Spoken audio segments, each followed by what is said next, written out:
Here's something the FAA gets right that a lot of people don't expect. The biggest risk in aviation isn't the weather, it isn't mechanical failure, and it isn't airspace complexity. It's the person holding the controller. Specifically, the attitude they bring to every flight. The FAA has identified 5 mindsets that cause accidents, and they're going to test you on them in the Part 107 exam. Stick around, because by the end of this video, you'll be able to identify all 5, explain exactly what makes each one dangerous, and this is the part most study guides skip. You'll understand why 2 of them look almost identical on the surface, but mean completely different things. Before we get into the 5 attitudes themselves, let's set the framework, because the FAA is testing more than just memorization here. They want you to understand aeronautical decision-making, ADM for short. ADM is the mental process a pilot uses to consistently arrive at the best possible decision given the situation. And at the foundation of ADM is this idea: attitude shapes decisions before you even realize you're making one. The FAA defines attitude as a motivational predisposition, basically the lens through which you see a situation and the default direction you lean when pressure hits. Most of the time, these tendencies live in the background. But under stress, in unfamiliar airspace, flying into deteriorating weather, that's when they surface. And when they do, they can override your training. The 5 hazardous attitudes are anti-authority, impulsivity, invulnerability, macho, and resignation. For each one, the FAA gives you both a characteristic thought and an antidote, a counterphrase you can actually use in the moment to interrupt the thought pattern. We're going to go through all 5. The first one is anti-authority. The characteristic thought here is, don't tell me what to do. This is the pilot, or remote pilot, who resents regulations, skips checklists, and dismisses safety procedures because they feel like unnecessary restrictions from people who don't know the full picture. Now here's an important nuance the FAA is careful to make. Having an anti-authority attitude is not the same as questioning authority. Pilots absolutely have the right, and sometimes the responsibility, to push back if they think an instruction is wrong. That's healthy. The hazardous version is a blanket dismissal of the entire system of rules.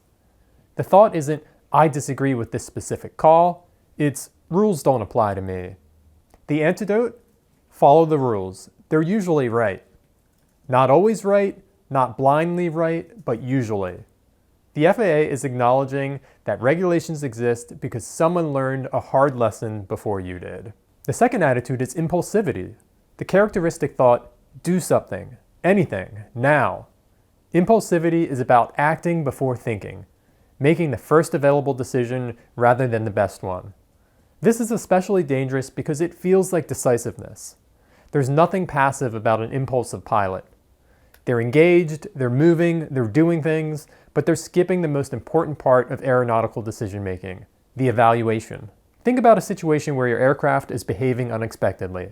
The impulsive response is to immediately punch the sticks. Ascend, descend, turn, do something, rather than pausing to diagnose what's actually happening.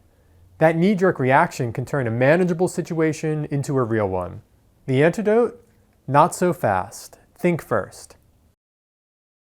The third attitude is invulnerability, and this is where things start getting interesting, because it's the one people confuse with the next attitude on the list. We'll come back to that. The characteristic thought here is, it won't happen to me. Most people have some version of this. We know intellectually that accidents happen. We've seen the statistics. But emotionally, we tend to believe that we're somehow exempt, that it's always other pilots who made that mistake. The danger is that invulnerability causes you to stop taking risks seriously. Not to dismiss them entirely, just to underestimate them consistently. You don't file a thorough weather check because it'll probably be fine. You don't refresh NOTAM data because nothing has been posted before. You fly in conditions that you describe as not ideal because, come on, it'll be fine. The antidote? It could happen to me. And this isn't pessimism, it's calibration. The FAA isn't asking you to be afraid of flying. They're asking you to be honest about the risks every time. The fourth attitude is macho. And here's where I want to slow down, because this is the attitude most commonly confused with invulnerability. And understanding the difference is exactly what separates a correct exam answer from a wrong one. The characteristic thought for Macho is, I can do it. A Macho pilot isn't just confident, they're performing. They're taking risks specifically to demonstrate skill, impress an audience, or establish dominance. And importantly, the FAA notes that Macho has nothing to do with gender. It's a psychology that shows up in any pilot who lets ego override judgment. Here's the distinction worth writing down. Invulnerability says the risk isn't real. Macho knows the risk is real and accepts it anyway to prove something. The invulnerability pilot flies into marginal weather because they genuinely believe it'll be fine. The Macho pilot knows it might not be fine and flies anyway because turning back would feel like backing down. A pilot doing the exact same maneuver alone, not thinking it's dangerous, would be invulnerability. So the antidote here is taking chances is foolish. Not avoiding all risk, aviation inherently involves risk, but taking unnecessary chances, especially for external validation, is the Macho trap. And to be clear, the FAA isn't saying having confidence is dangerous. Confidence is essential. What's dangerous is when confidence becomes a performance. The fifth attitude is resignation. And in some ways, it's the most insidious because it doesn't always feel dangerous. It feels like acceptance. The characteristic thought is, what's the use? This is a pilot who has stopped believing they can influence the outcome of a situation. Things go wrong, and instead of engaging, troubleshooting, rerouting, making a decision, they disengage. They hand the situation over to fate. Or they just sit with a bad situation because changing it feels hopeless. This can show up in subtle ways. You see weather developing, and instead of adjusting your plan, you think, well, I've come this far. You get a warning from your aircraft, and your first instinct is to keep flying and hope it resolves. You've lost the thread of situational awareness, and instead of recovering it, you go passive. There's also a less obvious version of resignation worth knowing for the exam. The pilot who simply goes along with a bad situation because saying no feels like too much effort. A client who wants you to fly somewhere you flagged as unsafe. A crew member who pushes you to keep going when you should land. The resigned pilot caves, not because they think it's right, but because they've stopped believing their judgment matters. Resignation is dangerous not because it leads to reckless action, it doesn't. It leads to no action when action is exactly what the situation demands. The antidote? I am not helpless. I can make a difference. This is the FAA essentially reminding you that being a pilot means being an agent in the outcome. Every decision, every adjustment, every moment of vigilance matters. All right, you've got all 5. Let's make sure they stick. I'm going to describe a scenario you call the attitude. Scenario 1. A remote pilot hasn't checked the weather app before a shoot. His thinking? He's flown this area dozens of times. It'll be fine. That's invulnerability. There's no performance, there's no audience, just a passive assumption that risk doesn't apply. Scenario 2. A pilot's drone is behaving strangely after a firmware update. Without investigating, she immediately yanks it back to home position, causing a near collision with a structure she didn't account for. That's impulsivity.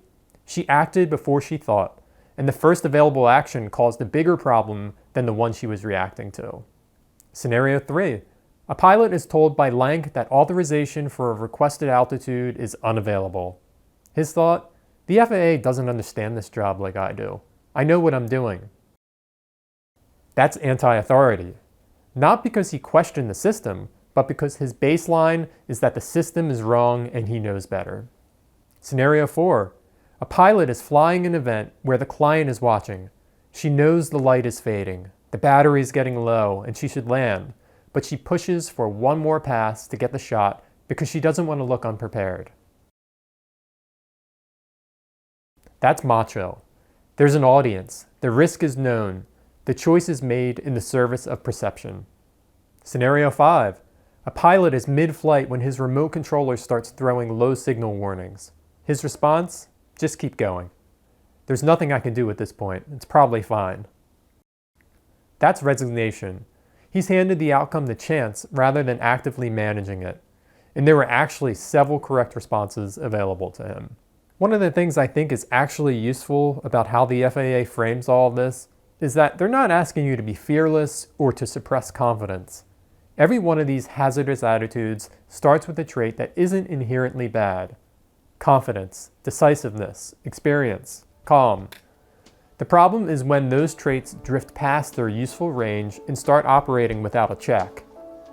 If this video helped you prep for your Part 107, consider subscribing. We've got a full library of FAA content on this channel, from airspace classification to night operations to what recurrent training actually looks like. All the links are below. Good luck on your exam.